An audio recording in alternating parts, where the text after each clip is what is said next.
going off the rails of the crazy train. Yeah, the first song I learned how to play on guitar was Crazy Train when I was 15 years old. It's been an interesting time. I've been listening to a lot of Ozzy, but I'm not going to go on about it. Bless the bats. I want to talk about my friend James MOZ brand and noise, post-power electronics, ambiance, and all that stuff, and how I got into it, because that's what I'm doing a lot of right now. And when I get into this creative mode, I think about him a lot. James is no longer with us. He passed away, I think, in 2010 or so. Yeah. So I'm in here, like I'm in main stage trying to do feedback loops. It's not working. It works in Logic.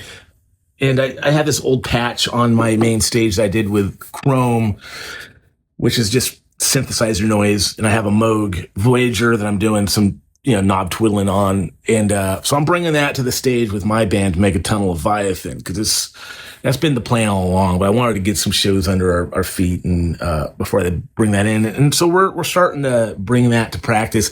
But yeah, I've been thinking about James and how he blew my mind with his music or his art, noise, or whatever. James transplanted to Anchorage, Alaska from Houston, Texas back in the early 2000s, and we both happened to be there. And we became fast friends, and we had similar interests. And even though at the time I was in this crusty punk band called Billy Dirtcolt, I was super secretly in love with shoegaze and stuff like of that ilk.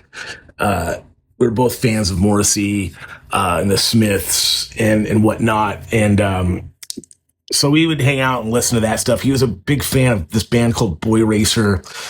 And he turned me on to some cool stuff, man. I think that was the cool thing about that era, was that everything was still word of mouth. Like, you had the internet, but like a lot of the secret stuff you had to kind of hear straight from the source, It's kind of esoteric like that. And James was onto something, man. Like he was, he did this thing called post-power electronics. I guess like he coined this whole genre, or one of his friends coined it for him. And, he turned me on to noise and, power electronics, or what he was called post-power electronics. And he handed me the split he did with KK Null. And I remember listening to it and just being like, okay. It was one step beyond, like, or a couple of steps beyond some of the stuff that I was hip to. Like, I like this band called EAR, which was Sonic Boom and Kevin Shields and a bunch of other guys. And it was like feedback manipulation. So I was privy to this stuff. And there's some other projects that I had listened to that were similar. Like, I remember seeing Noisegate and at the Gilman Street, before I moved to Anchorage. And so I was like, okay, that's kind of what this is. I just didn't know what it was. And it kind of put it into perspective for me. And I just was enamored with that KK Null MOZ split.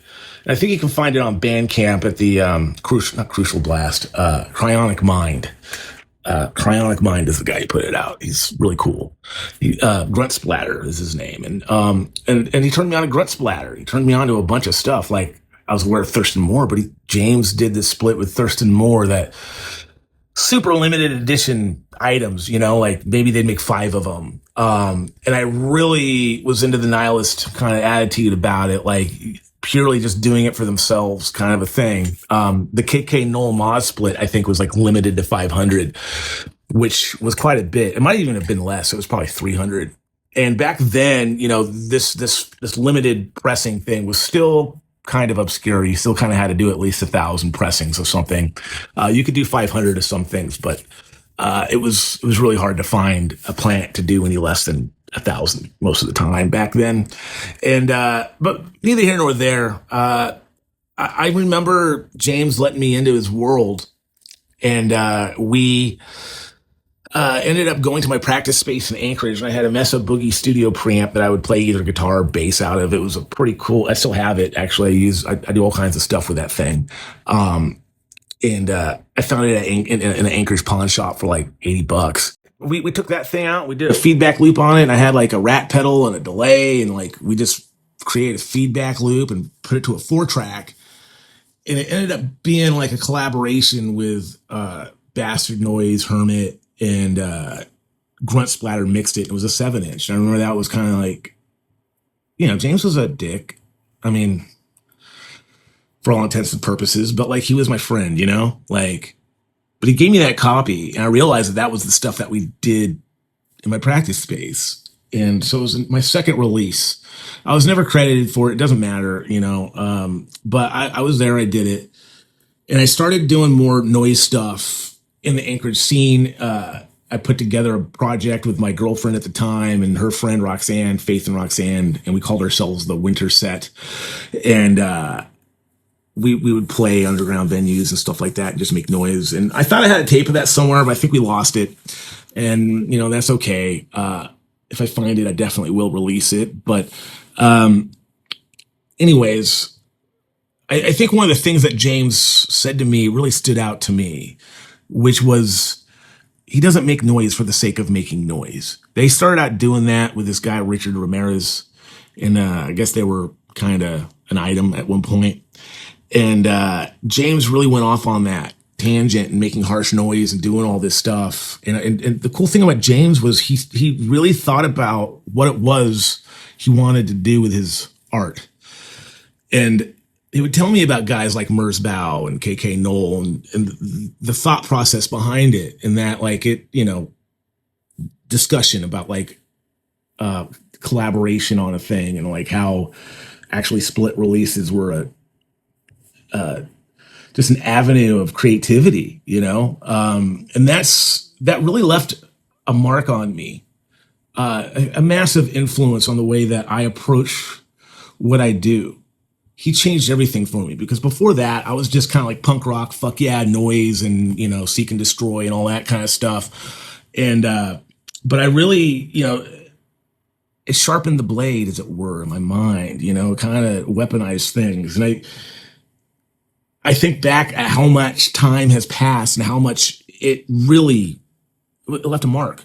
It was indelible, you know, not making noise for the sake of noise. What's his purpose? What's his end goal? Can I get someone to think? And yeah, I think that is the reason why my music is subversive. Why I'm still doing this at 50 years old. I haven't just given up on the dream. This is what I do. It's my birthright as an American. Rock and roll is my birthright.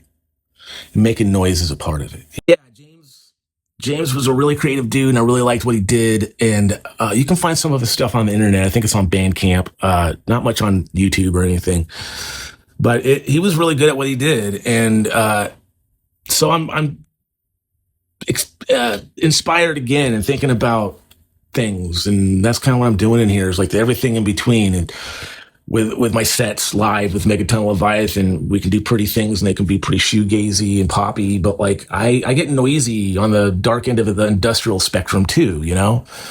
And I don't just play heavy music for the sake of playing heavy music, much like James MOZ brand didn't make noise for the sake of making noise. It's supposed to be transformative.